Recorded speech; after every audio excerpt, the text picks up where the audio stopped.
പ്രിയ സുഹൃത്തുക്കളെ, ഞങ്ങളുടെ ചാനലിലേക്ക് സ്വാഗതം. ആർട്ടിഫിഷ്യൽ ഇന്റലിജൻസിന്റെ സഹായത്തോടെ ലോക ക്ലാസിക്കുകൾ മലയാളത്തിൽ ഞങ്ങൾ നിങ്ങൾക്ക് മുന്നിൽ അവതരിപ്പിക്കുന്നത് നിങ്ങൾക്കറിയാമല്ലോ.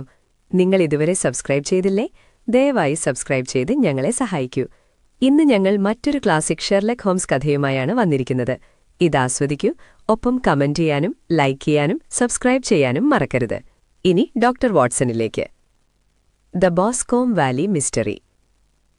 ഒരു ദിവസം രാവിലെ ഞാനും എന്റെ ഭാര്യയും പ്രാതൽ കഴിച്ചുകൊണ്ടിരിക്കുകയായിരുന്നു.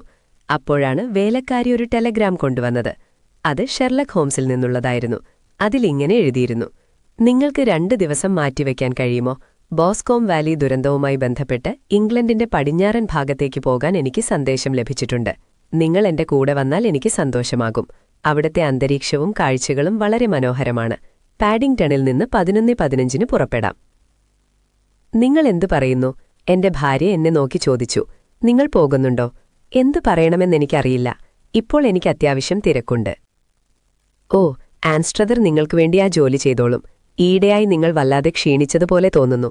ഈ മാറ്റം നിങ്ങൾക്ക് ഗുണം ചെയ്യുമെന്ന് എനിക്ക് തോന്നുന്നു. മാത്രമല്ല, മിസ്റ്റർ ഷെർലക് ഹോംസിന്റെ കേസുകളിൽ നിങ്ങൾക്ക് എപ്പോഴും വലിയ താൽപ്പര്യമാണല്ലോ. അവയിലൊന്നിലൂടെ എനിക്ക് ലഭിച്ച നേട്ടം വെച്ച് നോക്കുമ്പോൾ എനിക്ക് താൽപ്പര്യമില്ലെന്ന് പറയുന്നത് നന്ദികേടാകും. ഞാൻ മറുപടി പറഞ്ഞു. പക്ഷെ ഞാൻ പോകുന്നുണ്ടെങ്കിൽ ഉടനെ സാധനങ്ങൾ പാക്ക് ചെയ്യണം. കാരണം എനിക്ക് അരമണിക്കൂർ മാത്രമേ സമയമുള്ളൂ. അഫ്ഗാനിസ്ഥാനിലെ ക്യാമ്പ് ജീവിതം പെട്ടെന്ന് യാത്രയ്ക്ക് തയ്യാറെടുക്കാൻ എന്നെ പഠിപ്പിച്ചിരുന്നു. എന്റെ ആവശ്യങ്ങൾ വളരെ കുറവായിരുന്നു. അതിനാൽ പറഞ്ഞ സമയത്തിനു മുൻപേ തന്നെ ഞാൻ പെട്ടിയിലാക്കിയ സാധനങ്ങളുമായി ഒരു വണ്ടിയിൽ പാഡിംഗ്ടൺ സ്റ്റേഷനിലേക്ക് തിരിച്ചു. പ്ലാറ്റ്ഫോമിലൂടെ അങ്ങോട്ടും ഇങ്ങോട്ടും നടക്കുകയായിരുന്നു ഷെർലക് ഹോംസ്. നീളമുള്ള ചാരനിറത്തിലുള്ള കോട്ടും തൊപ്പിയും ധരിച്ചിരുന്നതുകൊണ്ട് അദ്ദേഹത്തിന്റെ മെലിഞ്ഞ നീണ്ട ശരീരം കൂടുതൽ മെലിഞ്ഞതും ഉയരമുള്ളതുമായി തോന്നി. വാട്സൺ, നിങ്ങൾ വന്നത് വളരെ നന്നായി, അദ്ദേഹം പറഞ്ഞു. എനിക്ക് പൂർണ്ണമായി വിശ്വസിക്കാൻ കഴിയുന്ന ഒരാൾ കൂടെയുള്ളതെനിക്ക് വലിയ ആശ്വാസമാണ്. പ്രാദേശികമായ സഹായം പലപ്പോഴും ഉപയോഗശൂന്യമോ പക്ഷപാതപരമോ ആയിരിക്കും. നിങ്ങൾ ആ 2 കോർണർ സീറ്റുകൾ പിടിച്ചിരിക്കൂ. ഞാൻ പോയി ടിക്കറ്റ് എടുക്കാം. ഹോംസ് കൊണ്ടുവന്ന കുറേയധികം പേപ്പറുകൾ ഒഴിച്ചാൽ ആ കമ്പാർട്ട്മെന്റിൽ ഞങ്ങൾ മാത്രമേ ഉണ്ടായിരുന്നുള്ളൂ. റെഡിംഗ് എന്ന സ്ഥലം കഴിയുന്നതുവരെ അദ്ദേഹം ആ പേപ്പറുകൾ പരിശോധിക്കുകയും വായിക്കുകയും ഇടയ്ക്കിടെ കുറിപ്പുകൾ എഴുതുകയും ചിന്തിക്കുകയും ചെയ്തു.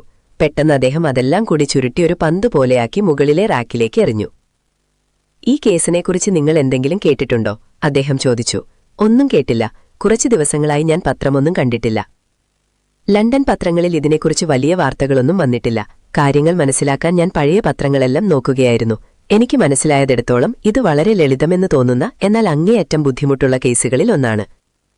അതൊരു വിരോധാഭാസം പോലെ തോന്നുന്നുണ്ടല്ലോ, പക്ഷെ അത് സത്യമാണ്. പ്രത്യേകതകൾ എപ്പോഴും ഒരു സൂചനയാണ്. ഒരു കുറ്റകൃത്യത്തിന് പ്രത്യേകതകൾ കുറവാണെങ്കിൽ അത് തെളിയിക്കാൻ കൂടുതൽ ബുദ്ധിമുട്ടായിരിക്കും. എന്നാൽ ഈ കേസിൽ കൊല്ലപ്പെട്ടയാളുടെ മകനെതിരെ ശക്തമായ തെളിവുകൾ അവർ കണ്ടെത്തിയിട്ടുണ്ട്. അപ്പോൾ ഇതൊരു കൊലപാതകമാണോ? അതെ, അങ്ങനെയാണ് കരുതപ്പെടുന്നത്. നേരിട്ട് പരിശോധിക്കുന്നതുവരെ ഞാൻ ഒന്നും ഉറപ്പിച്ചു പറയില്ല. എനിക്ക് മനസ്സിലായ കാര്യങ്ങൾ ചുരുക്കത്തിൽ ഞാൻ നിങ്ങൾക്ക് പറഞ്ഞുതരാം. ഹിയർഫോർഡ് ഷെയറിലെ റോസിനടുത്തുള്ള ഒരു ഗ്രാമപ്രദേശമാണ് ബോസ്കോം വാലി. അവിടുത്തെ ഏറ്റവും വലിയ ഭൂപ്രഭു മിസ്റ്റർ ജോൺ ടേണറാണ്. ഓസ്ട്രേലിയയിൽ നിന്ന് പണം സമ്പാദിച്ച് കുറച്ചു വർഷങ്ങൾക്ക് മുമ്പ് നാട്ടിൽ തിരിച്ചെത്തിയ ആളാണ് അദ്ദേഹം. അദ്ദേഹത്തിന്റെ ഉടമസ്ഥതയിലുള്ള ഹാത്തർലി ഫാം മിസ്റ്റർ ചാൾസ് മക്കാർത്തിക്ക് വാടകയ്ക്ക് നൽകി. മക്കാർത്തിയും ഓസ്ട്രേലിയയിൽ നിന്ന് വന്നയാളാണ്. ഇവർക്ക് നേരത്തെ തന്നെ പരിചയമുണ്ടായിരുന്നു. അതുകൊണ്ട് അവർ അടുത്തടുത്ത് താമസിക്കാൻ തീരുമാനിച്ചതിൽ അത്ഭുതമില്ല. ടേണറായിരുന്നു കൂടുതൽ പണക്കാരൻ. അതിനാൽ മക്കാർത്തി അദ്ദേഹത്തിന്റെ വാടകക്കാരനായി. എങ്കിലും അവർ തുല്യരെ പോലെയായിരുന്നു പെരുമാറിയിരുന്നത്. മക്കാർത്തിക്ക് 18 വയസ്സുള്ള ഒരു മകനുണ്ട്.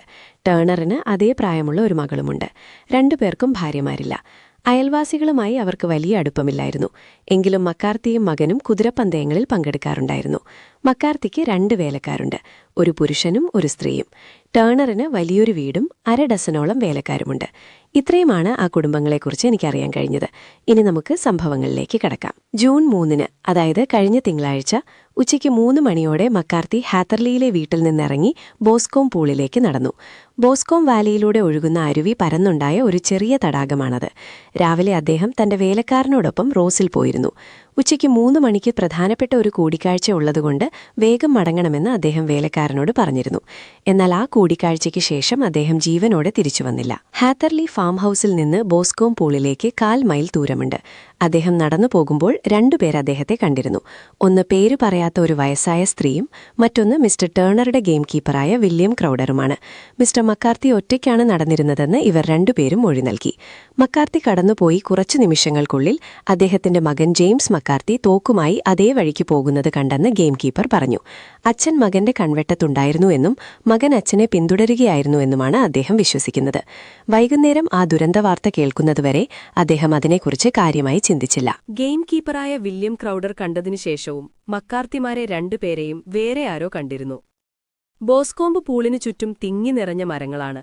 കരയോട് ചേർന്ന് കുറച്ചു പുല്ലും ഞാങ്ങണങ്ങളും മാത്രമേ ഉള്ളൂ. ബോസ്കോംബ് വാലി എസ്റ്റേറ്റിലെ ലോഡ്ജ് കീപ്പറുടെ മകളായ 14-കാരി പേഷ്യൻസ് മൊറാൻ അവിടെ പൂക്കൾ പറിക്കാൻ പോയിരുന്നു.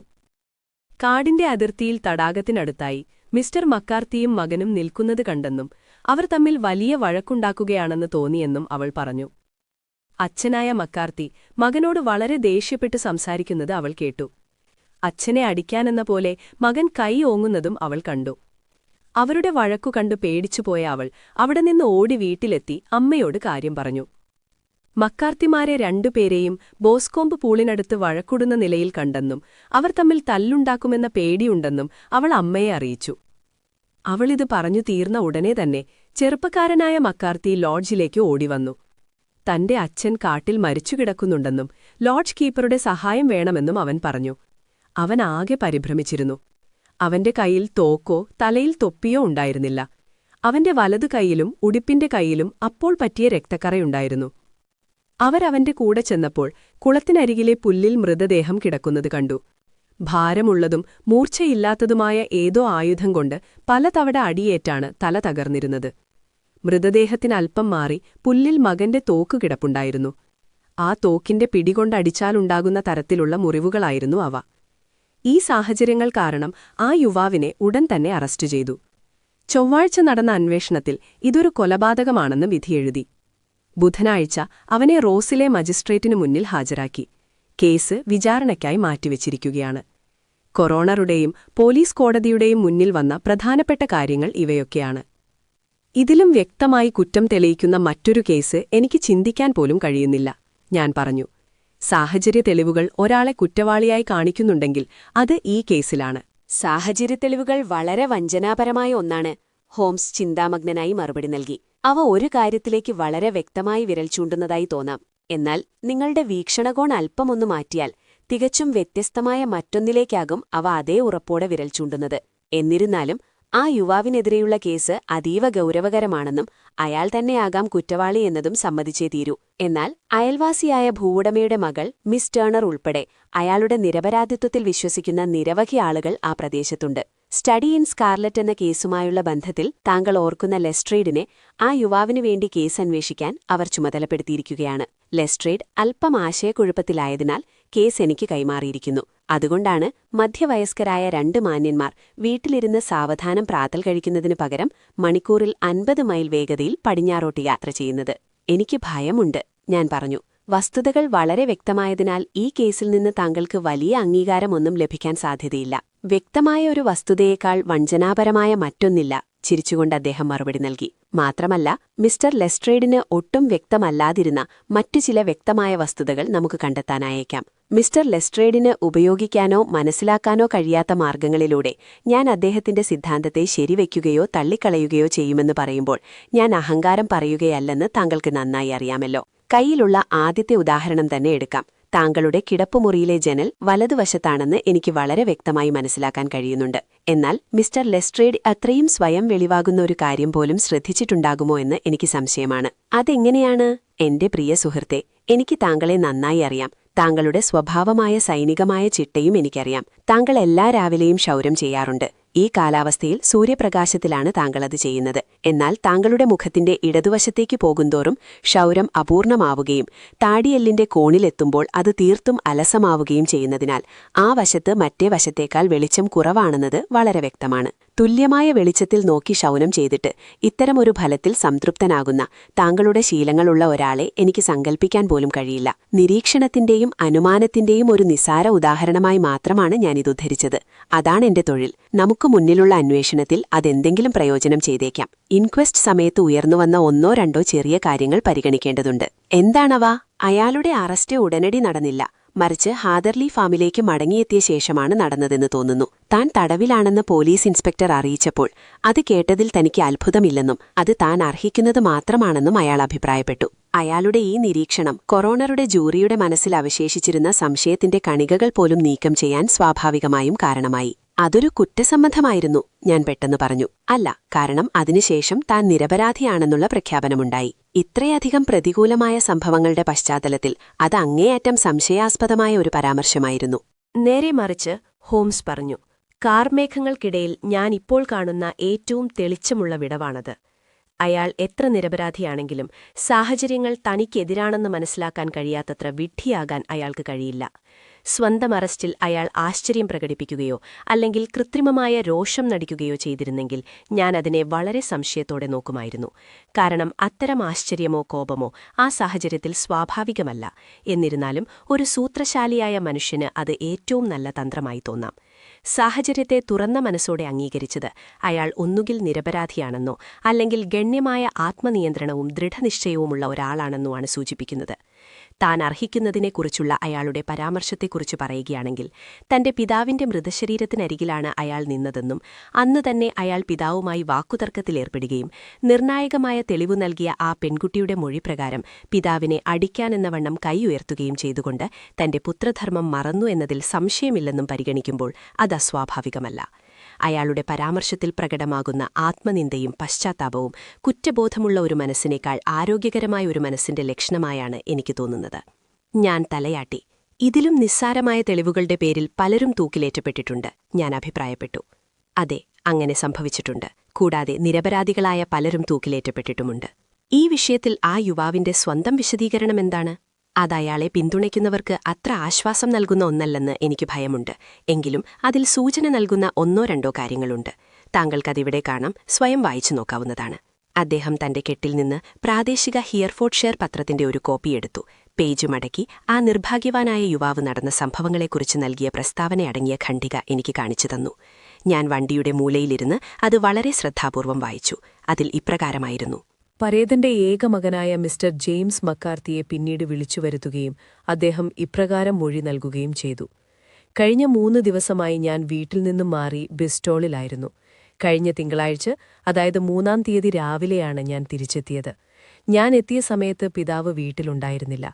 കുതിരക്കാരനായ ജോൺ കോബിനൊപ്പം അദ്ദേഹം റോസിലേക്ക് വണ്ടിയിൽ പോയിരിക്കുകയാണെന്ന് വേലക്കാരി എന്നെ അറിയിച്ചു. ഞാൻ തിരിച്ചെത്തി അല്പസമയത്തിനുള്ളിൽ തന്നെ മുറ്റത്ത് അദ്ദേഹത്തിന്റെ വണ്ടിയുടെ ചക്രങ്ങളുടെ ശബ്ദം ഞാൻ കേട്ടു.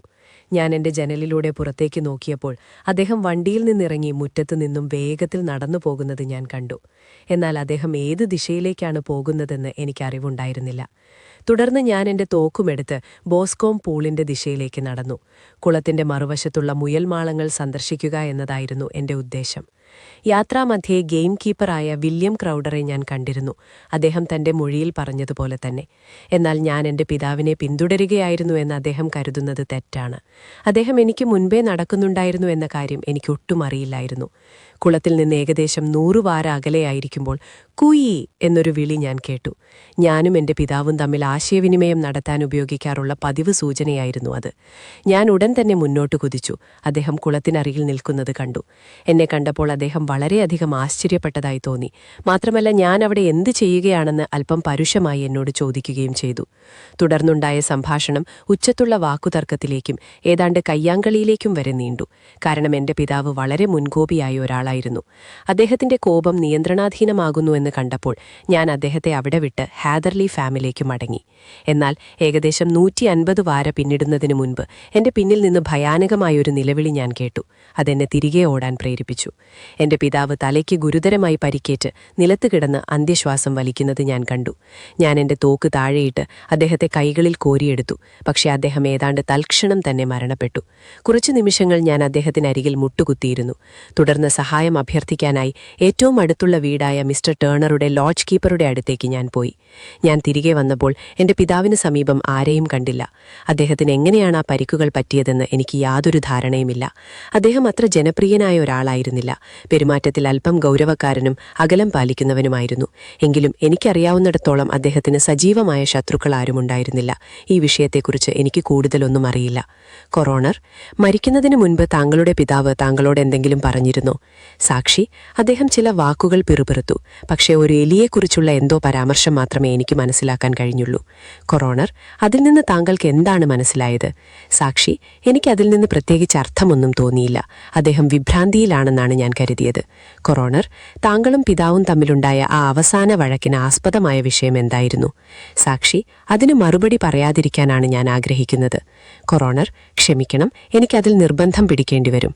സാക്ഷി, അത് നിങ്ങളോട് പറയുക എന്നത് എനിക്ക് അസാധ്യമായ കാര്യമാണ്. തുടർന്നുണ്ടായ ആ ദുരന്തവുമായി അതിന് യാതൊരു ബന്ധവുമില്ലെന്ന് എനിക്ക് ഉറപ്പു നൽകാൻ കഴിയും. കൊറോണർ, അത് തീരുമാനിക്കേണ്ടത് കോടതിയാണ്. മറുപടി നൽകാനുള്ള താങ്കളുടെ വിസമ്മതം ഭാവിയിൽ ഉണ്ടായേക്കാവുന്ന നിയമ നടപടികളിൽ താങ്കളുടെ കേസിനെ സാരമായി ബാധിക്കുമെന്ന് ഞാൻ പ്രത്യേകം ചൂണ്ടിക്കാണിക്കേണ്ടതില്ലല്ലോ. എങ്കിലും എനിക്ക് വിസമ്മതിക്കേണ്ടി വരും. കൂയി എന്ന വിളി താങ്കളും പിതാവും തമ്മിലുള്ള ഒരു സാധാരണ സിഗ്നലായിരുന്നുവെന്ന് ഞാൻ മനസ്സിലാക്കുന്നു. അതെ, ആയിരുന്നു. കൊറോണർ, അങ്ങനെയെങ്കിൽ അദ്ദേഹം നിങ്ങളെ കാണുന്നതിനു മുൻപും നിങ്ങൾ ബ്രിസ്റ്റളിൽ നിന്നും മടങ്ങിയെത്തിയ കാര്യം അറിയുന്നതിനു മുൻപും അത് ഉച്ചരിച്ചതെങ്ങനെയാണ്? എനിക്കറിയില്ല. നിലവിളി കേട്ട് നിങ്ങൾ മടങ്ങിയെത്തിയപ്പോൾ മാരകമായി പരിക്കേറ്റു കിടക്കുന്ന പിതാവിനെ കണ്ട നിമിഷം നിങ്ങളുടെ സംശയമുണർത്തുന്ന രീതിയിൽ മറ്റെന്തെങ്കിലും അവിടെ കണ്ടിരുന്നോ? വ്യക്തമായി ഒന്നുമില്ല. നിങ്ങൾ എന്താണ് ഉദ്ദേശിക്കുന്നത്? ഞാൻ പുറത്തേക്ക് ഓടി വന്നപ്പോൾ അത്രയധികം അസ്വസ്ഥനും വികാരാധീനനുമായിരുന്നു. എന്റെ പിതാവിനെക്കുറിച്ചല്ലാതെ മറ്റൊന്നിനെക്കുറിച്ചും എനിക്ക് ചിന്തിക്കാൻ കഴിഞ്ഞില്ല. എങ്കിലും ഞാൻ മുന്നോട്ടോടുമ്പോൾ എന്റെ ഇടതുവശത്ത് നിലത്ത് എന്തോ ഒന്ന് കിടന്നിരുന്നതായി ഒരു അവ്യക്തമായ ഓർമ്മയുണ്ട്. ചാരനിറത്തിലുള്ള എന്തോ ഒന്ന്. ഒരുപക്ഷെ ഒരു കോട്ടോ അല്ലെങ്കിൽ ഒരു പുതപ്പോ ആയിരിക്കാം അത്. പിതാവിന്റെ അടുത്തുനിന്ന് എഴുന്നേറ്റപ്പോൾ ഞാൻ അതിനായി ചുറ്റും നോക്കി. പക്ഷെ അതവിടെ ഉണ്ടായിരുന്നില്ല. സഹായത്തിനായി പോകുന്നതിനു മുൻപ് തന്നെ അത് അപ്രത്യക്ഷമായെന്നാണോ നിങ്ങൾ പറയുന്നത്? അതെ, അത് പോയിരുന്നു. അതെന്തായിരുന്നു എന്ന് പറയാൻ നിങ്ങൾക്ക് കഴിയില്ലേ? ഇല്ല, അവിടെ എന്തോ ഉണ്ടായിരുന്നു എന്നൊരു തോന്നൽ എനിക്കുണ്ടായി. ശരീരത്തിൽ നിന്ന് എത്ര ദൂരെയായിരുന്നു അത്? ഒരു 12 വാരയോളം ദൂരെ. കാടിന്റെ അതിരിൽ നിന്ന് എത്ര ദൂരെ? ഏകദേശം അത്ര തന്നെ. അങ്ങനെയെങ്കിൽ അത് അവിടെ നിന്ന് മാറ്റപ്പെട്ടത് നിങ്ങൾ അതിന് 12 വാരയ്ക്കുള്ളിലുണ്ടായിരുന്നപ്പോഴാണോ? അതെ, പക്ഷെ എന്റെ പുറം ആ വശത്തേക്കായിരുന്നു. ഇതോടെ സാക്ഷിയെ വിസ്തരിക്കുന്നത് അവസാനിച്ചു. ഹോംസ്, കൊറോണർ തന്റെ സമാപന പ്രസംഗത്തിൽ യുവ മക്കാർത്തിയോട് അല്പം കടുപ്പത്തിൽ തന്നെയാണ് പെരുമാറിയിരിക്കുന്നത് എന്നെനിക്ക് തോന്നുന്നു. പത്രത്തിലെ ആ ഭാഗം വായിച്ചുകൊണ്ട് ഞാൻ പറഞ്ഞു. പിതാവ് മകനെ കാണുന്നതിനു മുൻപ് തന്നെ ആംഗ്യം കാണിച്ചു എന്നതിലെ വൈരുദ്ധ്യത്തിലേക്കും പിതാവുമായുള്ള സംഭാഷണത്തിന്റെ വിശദാംശങ്ങൾ നൽകാൻ മകൻ വിസമ്മതിച്ചതിലേക്കും പിതാവിന്റെ അവസാന വാക്കുകളെക്കുറിച്ചുള്ള വിചിത്രമായ വിവരണത്തിലേക്കും അദ്ദേഹം വിരൽ ചൂണ്ടുന്നു. അദ്ദേഹം നിരീക്ഷിക്കുന്നതുപോലെ ഇവയെല്ലാം ആ മകനെതിരാണ്. ഹോംസ് മൃദുവായി ചിരിച്ചുകൊണ്ട് കുഷ്യനിട്ട സീറ്റിൽ ചാരിയിരുന്നു. വാട്സൺ, നിങ്ങളും കൊറോണറും ആ യുവാവിന് അനുകൂലമായ ഏറ്റവും ശക്തമായ പോയിന്റുകൾ തന്നെ തിരഞ്ഞെടുക്കാൻ കുറച്ചധികം കഷ്ടപ്പെട്ടിട്ടുണ്ട്, അദ്ദേഹം പറഞ്ഞു. നിങ്ങൾ മാറി മാറി അയാൾക്ക് അമിതമായ ഭാവനയുണ്ടെന്നും ഭാവന തീരെയില്ലെന്നും ആരോപിക്കുന്നത് കാണുന്നില്ലേ? ജൂറിയുടെ സഹതാപം പിടിച്ചുപറ്റാൻ തക്കവണ്ണം ഒരു വഴക്കിന്റെ കാരണം കണ്ടുപിടിക്കാൻ അയാൾക്ക് കഴിഞ്ഞില്ലെങ്കിൽ അയാൾക്ക് ഭാവന തീരെയില്ലെന്നു പറയാം. എന്നാൽ ഒരു എലിയെക്കുറിച്ചുള്ള മരണസമയത്തെ പരാമർശവും അപ്രത്യക്ഷമായ തുണിയെക്കുറിച്ചുള്ള സംഭവവും സ്വന്തം മനസ്സിൽ നിന്ന് മെനഞ്ഞെടുത്തതാണെങ്കിൽ അയാൾക്ക് അമിതമായ ഭാവനയുണ്ടെന്നും പറയേണ്ടിവരും. ഇല്ല സുഹൃത്തെ, ഈ യുവാവ് പറയുന്നത് സത്യമെന്ന കാഴ്ചപ്പാടിലൂടെയാകും ഞാൻ ഈ കേസിനെ സമീപിക്കുക. ആ അനുമാനം നമ്മെ എവിടേക്ക് നയിക്കുമെന്ന് നമുക്ക് നോക്കാം. ഇതാ എന്റെ പോക്കറ്റ് പെട്രാർക്ക്. ഇനി നമ്മൾ സംഭവസ്ഥലത്തെത്തുന്നതുവരെ ഈ കേസിനെക്കുറിച്ച് ഞാൻ ഒരക്ഷരം മിണ്ടില്ല. നമ്മൾ സ്വിൻഡണിൽ നിന്ന് ഉച്ചഭക്ഷണം കഴിക്കും. 20 മിനിറ്റിനുള്ളിൽ നമ്മൾ അവിടെ എത്തുമെന്ന് ഞാൻ കരുതുന്നു. മനോഹരമായ സ്ട്രൗഡ് വാലിയിലൂടെയും തിളങ്ങുന്ന സെവൺ നദിക്ക് മുകളിലൂടെയും കടന്ന് ഒടുവിൽ വൈകുന്നേരം 4 മണിയോടെ ഞങ്ങൾ റോസ് എന്ന മനോഹരമായ ഗ്രാമീണ പട്ടണത്തിൽ എത്തിച്ചേർന്നു. പ്ലാറ്റ്ഫോമിൽ മെലിഞ്ഞ കീരിയെപ്പോലെയുള്ള കൗശലക്കാരനായ ഒരാൾ ഞങ്ങളെ കാത്തുനിൽക്കുന്നുണ്ടായിരുന്നു. ഗ്രാമീണ ചുറ്റുപാടുകളോടിണങ്ങിച്ചേരാൻ അദ്ദേഹം ധരിച്ചിരുന്ന ഇളം തവിട്ടുതരത്തിലുള്ള ഡസ്റ്റ് കോട്ടും ലെതർ ലെഗിങ്സും ഉണ്ടായിരുന്നിട്ടും സ്കോട്ട്ലൻഡ് യാർഡിലെ ലെസ്ട്രീഡിനെ തിരിച്ചറിയാൻ എനിക്ക് പ്രയാസമുണ്ടായില്ല. അദ്ദേഹത്തോടൊപ്പം ഞങ്ങൾ ഹെർഫോർഡ് ആംസിലേക്ക് തിരിച്ചു. അവിടെ ഞങ്ങൾക്കായി ഒരു മുറി നേരത്തെ തന്നെ ബുക്ക് ചെയ്തിരുന്നു. ഞാനൊരു വണ്ടി ഏർപ്പാട് ചെയ്തിട്ടുണ്ട്. ഞങ്ങൾ ചായ കുടിക്കുന്നതിനിടയിൽ ലെസ്ട്രേഡ് പറഞ്ഞു, നിങ്ങളുടെ ഊർജ്ജസ്വലമായ സ്വഭാവം എനിക്കറിയാം. കുറ്റകൃത്യം നടന്ന സ്ഥലം സന്ദർശിക്കാതെ നിങ്ങൾക്ക് സമാധാനം കിട്ടില്ലല്ലോ. അത് നിങ്ങളുടെ വലിയ മനസ്സാണ്, ഹോംസ് മറുപടി നൽകി. ഇത് പൂർണ്ണമായും അന്തരീക്ഷമർദ്ദത്തെ ആശ്രയിച്ചിരിക്കും. ലെസ്ട്രേഡ് അമ്പരന്നുപോയി. എനിക്ക് മനസ്സിലായില്ല, അദ്ദേഹം പറഞ്ഞു. ബാരോമീറ്റർ എങ്ങനെയിരിക്കുന്നു? 29 ഞാൻ കാണുന്നു. കാറ്റില്ല, ആകാശത്തൊരു മേഘം പോലുമില്ല. എന്റെ പക്കൽ വലിച്ചു തീർക്കേണ്ട ഒരു പെട്ടി നിറയെ സിഗരറ്റുകളുണ്ട്. കൂടാതെ ഈ സോഫ സാധാരണ ഗ്രാമീണ ഹോട്ടലുകളിലെ മോശം ഇരിപ്പിടങ്ങളെക്കാൾ എത്രയോ മികച്ചതാണ്. ഇന്ന് രാത്രി ഞാൻ ആ വണ്ടി ഉപയോഗിക്കാൻ സാധ്യതയില്ലെന്ന് തോന്നുന്നു. ലെസ്ട്രേഡ് പരിഹാസത്തോടെ ചിരിച്ചു. പത്രങ്ങളിൽ നിന്ന് നിങ്ങൾ ഇതിനകം തന്നെ ഒരു നിഗമനത്തിലെത്തിയിട്ടുണ്ടാകും, അദ്ദേഹം പറഞ്ഞു. ഈ കേസ് പകൽ വെളിച്ചം പോലെ വ്യക്തമാണ്. കൂടുതൽ ആഴത്തിൽ പോകുന്തോറും അത് കൂടുതൽ വ്യക്തമാവുകയും ചെയ്യുന്നു. എങ്കിലും ഒരു യുവതിയുടെ അഭ്യർത്ഥന നിരസിക്കാൻ കഴിയില്ലല്ലോ, അതും ഇത്രയധികം നിർബന്ധബുദ്ധിയുള്ള ഒരാളുടെ. അവൾ നിങ്ങളെക്കുറിച്ച് കേട്ടിട്ടുണ്ട്. നിങ്ങളുടെ അഭിപ്രായം അറിയണമെന്നവൾക്ക് ആഗ്രഹമുണ്ട്. ഞാൻ ചെയ്തതിലപ്പുറം നിങ്ങൾക്കൊന്നും ചെയ്യാൻ കഴിയില്ലെന്ന് ഞാൻ അവളോട് ആവർത്തിച്ചു പറഞ്ഞതാണ്. ഇതാ അവളുടെ വണ്ടി വാതിൽക്കൽ എത്തിക്കഴിഞ്ഞു. അദ്ദേഹം പറഞ്ഞു തീർന്നതിനു മുൻപ് തന്നെ ഞാൻ എന്റെ ജീവിതത്തിൽ കണ്ടിട്ടുള്ളതിൽ വച്ച് ഏറ്റവും സുന്ദരിയായൊരു യുവതി മുറിയിലേക്ക് ഓടിക്കയറി വന്നു. അവളുടെ വയലറ്റ് നിറത്തിലുള്ള കണ്ണുകൾ തിളങ്ങുന്നുണ്ടായിരുന്നു. അധരങ്ങൾ വിറയ്ക്കുന്നു, കവിളുകളിലൊരു പിങ്ക് നിറം പടർന്നിരുന്നു. അവളുടെ സ്വാഭാവികമായ ഗൗരവമെല്ലാം ആ വലിയ ആവേശത്തിലും ആശങ്കയിലും ഇല്ലാതായിരുന്നു. ഓ മിസ്റ്റർ ഷെർലക് ഹോംസ്, അവൾ ഞങ്ങളെ മാറി മാറി നോക്കിക്കൊണ്ട് വിളിച്ചു. ഒടുവിൽ ഒരു സ്ത്രീയുടെ സഹജമായ ഉൾക്കാഴ്ചയോടെ അവൾ എന്റെ കൂട്ടുകാരന്റെ അടുത്തേക്ക് നീങ്ങി. നിങ്ങൾ വന്നതിൽ എനിക്ക് വലിയ സന്തോഷമുണ്ട്. അത് നിങ്ങളോട് നേരിട്ട് പറയാനാണ് ഞാൻ ഇങ്ങോട്ട് വന്നത്. ജെയിംസ് അത് ചെയ്തിട്ടില്ലെന്ന് എനിക്കറിയാം. എനിക്കത് ഉറപ്പാണ്. നിങ്ങൾ അന്വേഷണം തുടങ്ങുമ്പോൾ ആ ഉറപ്പോടെ തന്നെ തുടങ്ങണമെന്ന് ഞാൻ ആഗ്രഹിക്കുന്നു. ആ കാര്യത്തിൽ നിങ്ങൾക്കൊരിക്കലും സംശയം തോന്നരുത്. ഞങ്ങൾ കുട്ടിക്കാലം മുതൽക്കേ പരസ്പരം അറിയുന്നവരാണ്. മറ്റാരേക്കാളും നന്നായി അവന്റെ കുറവുകൾ എനിക്കറിയാം. പക്ഷേ ഒരു ഈച്ചയെപ്പോലും ഉപദ്രവിക്കാൻ കഴിയാത്തത്ര ദയാലുവാണ് അവൻ. അവനെ ശരിക്കും അറിയാവുന്ന ആർക്കും ഇങ്ങനെയൊരു ആരോപണം വിശ്വസിക്കാൻ കഴിയില്ല. നമുക്ക് അദ്ദേഹത്തെ കുറ്റവിമുക്തനാക്കാൻ കഴിയുമെന്ന് ഞാൻ പ്രതീക്ഷിക്കുന്നു, മിസ് ടർണർ, ഷെർലക് ഹോംസ് പറഞ്ഞു. എനിക്ക് കഴിയുന്നതെല്ലാം ഞാൻ ചെയ്യുമെന്ന് നിങ്ങൾക്ക് വിശ്വസിക്കാം. പക്ഷേ നിങ്ങൾ തെളിവുകൾ വായിച്ചല്ലോ. നിങ്ങൾ എന്തെങ്കിലും നിഗമനത്തിലെത്തിയോ? ഇതിലെന്തെങ്കിലും പഴുതുകളോ പിഴവുകളോ നിങ്ങൾ കാണുന്നില്ലേ? അവൻ നിരപരാധിയാണെന്ന് നിങ്ങൾക്ക് തോന്നുന്നില്ലേ? അതിന് വലിയ സാധ്യതയുണ്ടെന്ന് ഞാൻ കരുതുന്നു. അതാ കണ്ടോ? അവൾ തലയുയർത്തി ലെസ്ട്രേഡിനെ വെല്ലുവിളിക്കുന്ന രീതിയിൽ നോക്കിക്കൊണ്ട് വിളിച്ചു പറഞ്ഞു. നിങ്ങൾ കേട്ടല്ലോ, അദ്ദേഹം എനിക്ക് പ്രതീക്ഷ തരുന്നു. ലെസ്ട്രേഡ് തോളുകൾ കുലുക്കി. എന്റെ സഹപ്രവർത്തകൻ നിഗമനങ്ങളിലെത്താൻ അല്പം ധൃതി കാണിച്ചോ എന്നെനിക്ക് സംശയമുണ്ട്, അദ്ദേഹം പറഞ്ഞു. പക്ഷെ അദ്ദേഹം പറയുന്നത് ശരിയാണ്. ഓ, എനിക്കറിയാം അദ്ദേഹം പറയുന്നത് ശരിയാണെന്ന്. ജെയിംസ് ഒരിക്കലും അത് ചെയ്യില്ല. പിതാവുമായുള്ള വഴക്കിനെക്കുറിച്ച് അവൻ കൊറോണറോട് സംസാരിക്കാതിരുന്നത് അതിൽ ഞാൻ ഉൾപ്പെട്ടതുകൊണ്ടാണ് എന്നെനിക്കുറപ്പാണ്. ഏത് രീതിയിൽ? ഹോംസ് ചോദിച്ചു. ഒന്നും മറച്ചുവെക്കാനുള്ള സമയമല്ലത്. എന്നെ ചൊല്ലി ജെയിംസും അച്ഛനും തമ്മിൽ പലപ്പോഴും തർക്കങ്ങളുണ്ടായിട്ടുണ്ട്. ഞാനും ജെയിംസും തമ്മിലുള്ള വിവാഹം നടക്കണമെന്ന് മിസ്റ്റർ മക്കാർത്തിക്ക് വലിയ നിർബന്ധമായിരുന്നു. ഞാനും ജെയിംസും എപ്പോഴും സഹോദരന്മാരെ പോലെയാണ് പരസ്പരം സ്നേഹിച്ചിരുന്നത്. പക്ഷെ അവൻ ചെറുപ്പമാണ്, ജീവിതം അധികമൊന്നും കണ്ടിട്ടില്ല. അതുകൊണ്ട് സ്വാഭാവികമായും അത്തരമൊരു ബന്ധത്തിലേക്ക് കടക്കാൻ അവന് താൽപ്പര്യമുണ്ടായിരുന്നില്ല. അതുകൊണ്ട് വഴക്കുകൾ പതിവായിരുന്നു. ഇതും അത്തരമൊന്നായിരുന്നു എന്നെനിക്കുറപ്പാണ്. അപ്പോൾ നിങ്ങളുടെ പിതാവോ? ഹോംസ് ചോദിച്ചു. അദ്ദേഹത്തിന് ഈ വിവാഹത്തിൽ താൽപ്പര്യമുണ്ടായിരുന്നോ? ഇല്ല, അദ്ദേഹത്തിനും ഇതിലെതിർപ്പായിരുന്നു. മിസ്റ്റർ മക്കാർത്തിക്ക് മാത്രമേ ഇതിൽ താൽപ്പര്യമുണ്ടായിരുന്നുള്ളൂ. ഹോംസ് തന്റെ കൂർമ്മബുദ്ധിയോടെയുള്ള ചോദ്യഭാവത്തിൽ അവളെ നോക്കിയപ്പോൾ ആ യുവതിയുടെ മുഖത്ത് പെട്ടെന്നൊരു നാണം മിന്നിമറഞ്ഞു. ഈ വിവരങ്ങൾക്ക് നന്ദി, അദ്ദേഹം പറഞ്ഞു. നാളെ വന്നാൽ എനിക്ക് നിങ്ങളുടെ പിതാവിനെ കാണാൻ സാധിക്കുമോ? ഡോക്ടർ അതിനെ അനുവദിക്കുമെന്ന് എനിക്ക് തോന്നുന്നില്ല. ഡോക്ടറോ? അതെ, നിങ്ങൾ അറിഞ്ഞില്ലേ, പാവം അച്ഛൻ വർഷങ്ങളായി അത്ര സുഖത്തിലല്ല. എന്നാൽ ഈ സംഭവം അദ്ദേഹത്തെ ആകെ തളർത്തിക്കളഞ്ഞു. അദ്ദേഹം കിടപ്പിലായിരിക്കുകയാണ്. അദ്ദേഹത്തിന്റെ ആരോഗ്യനില വളരെ മോശമാണെന്നും നാഡീവ്യൂഹം തകരാറിലായെന്നും ഡോക്ടർ വില്ലോസ് പറയുന്നു. വിക്ടോറിയയിലെ പഴയകാലത്ത് അച്ഛനെ അറിയാവുന്നവരിൽ ജീവിച്ചിരിക്കുന്ന ഒരേയൊരാൾ മിസ്റ്റർ മക്കാർത്തിയായിരുന്നു. ഹാ, വിക്ടോറിയയിലോ? അത് പ്രധാനപ്പെട്ട കാര്യമാണ്.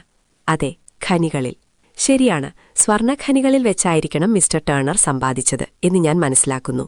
അതെ, തീർച്ചയായും. നന്ദി മിസ് ടേണർ, നിങ്ങൾ എനിക്ക് വലിയൊരു സഹായമാണ് ചെയ്തത്. നാളെ എന്തെങ്കിലും വിവരമുണ്ടെങ്കിൽ എന്നെ അറിയിക്കുമല്ലോ. ജെയിംസിനെ കാണാൻ നിങ്ങൾ ജയിലിൽ പോകുമെന്നെനിക്ക് ഉറപ്പാണ്. ഓ, അങ്ങനെ പോവുകയാണെങ്കിൽ മിസ്റ്റർ ഹോംസ്, അവൻ നിരപരാധിയാണെന്നെനിക്കറിയാമെന്ന് അവനോട് പറയണം. ഞാൻ പറയാം മിസ് ടേണർ. എനിക്കിനി വീട്ടിൽ പോകണം. അച്ഛന് തീരെ സുഖമില്ല. ഞാൻ അടുത്തുണ്ടായില്ലെങ്കിൽ അദ്ദേഹത്തിന് വലിയ വിഷമമാണ്. വിട, നിങ്ങളുടെ ഉദ്യമത്തിൽ ദൈവം നിങ്ങളെ സഹായിക്കട്ടെ. വന്നതുപോലെ തന്നെ തിടുക്കത്തിൽ അവൾ മുറിയിൽ നിന്ന് പുറത്തേക്ക് പോയി. അവളുടെ കുതിരവണ്ടിയുടെ ചക്രങ്ങൾ തെരുവിലൂടെ ഉരുളുന്ന ശബ്ദം ഞങ്ങൾ കേട്ടു. കുറച്ചു നിമിഷത്തെ നിശബ്ദതയ്ക്ക് ശേഷം ഗൗരവത്തോടെ ലെസ്ട്രേഡ് പറഞ്ഞു.